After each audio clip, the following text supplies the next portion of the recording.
Bismillah, alhamdulillah, wassalatu wassalamu ala rasulillah. This is your brother Abdul Wahab Saleem with the daily reminder. Allah subhanahu wa ta'ala says in the Quran, وَاللَّيْلِ إِذَا يَغْشَى. وَاللَّيْلِ إِذَا يَغْشَى.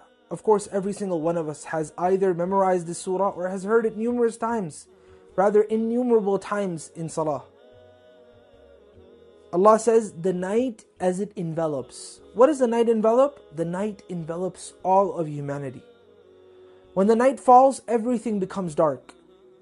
When the night falls, it becomes extremely dark within the entire world. So Allah says in the Quran, وَاللَّيْلِ إِذَا يَغْشَى. The night when it envelops all of the world. Then Allah continues and He says, وَالنَّهَارِ إِذَا تَجَلَّى. وَالنَّهَارِ إِذَا تَجَلَّى. And the day when it becomes bright. And the interesting thing is that Allah subhanahu wa ta'ala says tajalla using the verb form tafa'ala, which has a connotation of something occurring gradually.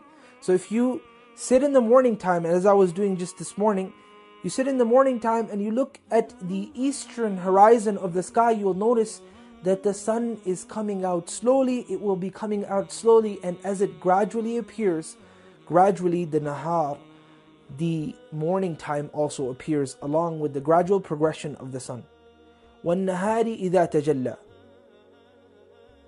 So these are two things, two concepts, the night and the day.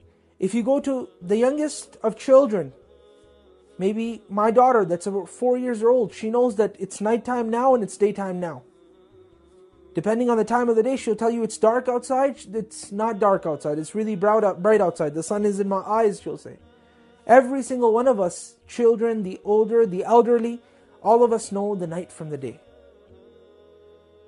And for that reason, Allah starts this beautiful surah with the beautiful message with the night and day, because this is one difference that I know, that you know, that every single one of us knows. But then He continues to something He knew people are going to differ about.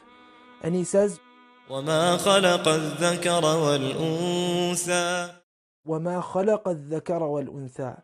And I also swear. So Allah is swearing first and foremost by the night. Then He swears by the day. Then He swears a third. He takes a third oath and He says, and also by the creation of the male and the female.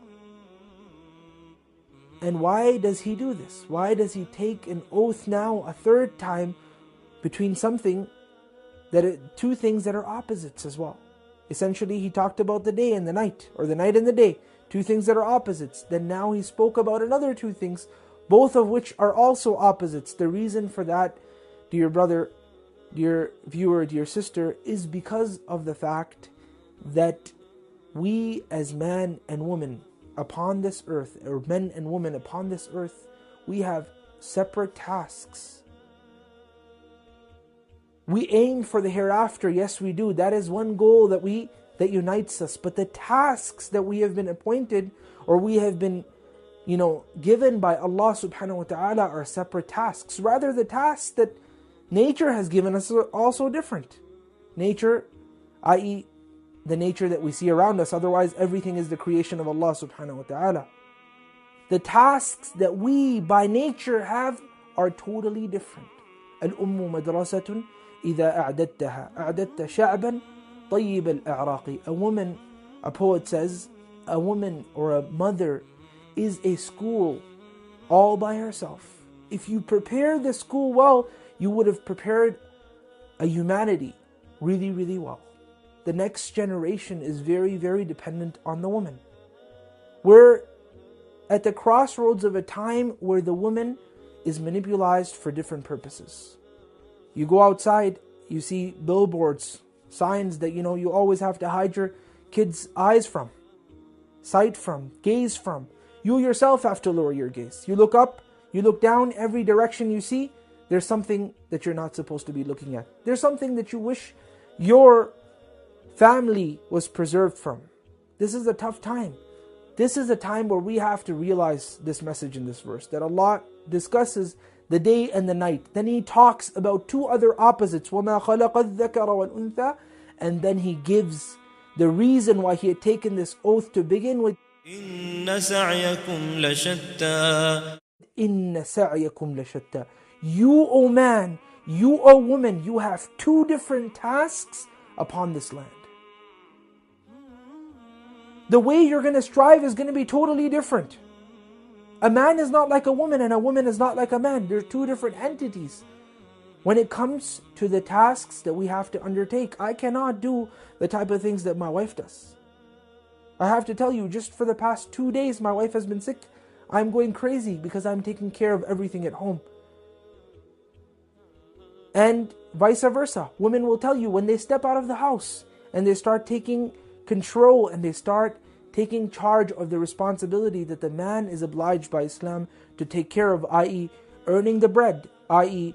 taking care of everything outside, i.e. making sure that the family is preserved and safe, the woman also gets exhausted. Because Allah has created two different creations for two different tasks. Otherwise, we would have either all been men or all been women. There wouldn't have been a difference. And this is my message to you, Abdul, Wahab, Saleem. Make sure that you recognize the difference between man and woman. Don't play with it. We don't have to look down upon one another, but what we have to do is we have to cherish, we have to respect, and we have to understand our roles upon this planet. وصلى الله على سيدنا محمد وعلى آله وصحبه أجمعين.